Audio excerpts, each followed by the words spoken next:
Hi అండి. ఏంటి మా అమ్మమ్మ ఏంటో ఆకులు కోస్తుంది అనుకుంటున్నారా? ఏం లేదండి.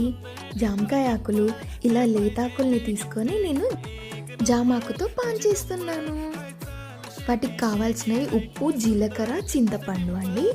మనము ఉప్పు, జీలకర్ర బాగా పౌడర్ లాగా దంచాలి. దంచిన తర్వాత చింతపండుని వేయాలి. చింతపండుని కూడా బాగా దంచాలి. దంచేసి ఇలా ముద్ద చేసుకోవాలన్నమాట.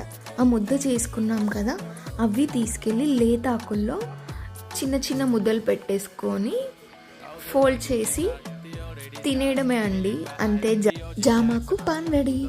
ఇవి మేము చిన్నప్పుడు స్కూల్కి వెళ్ళేటప్పుడు స్టడీ అవర్కి వెళ్ళేదండి ఈవినింగ్.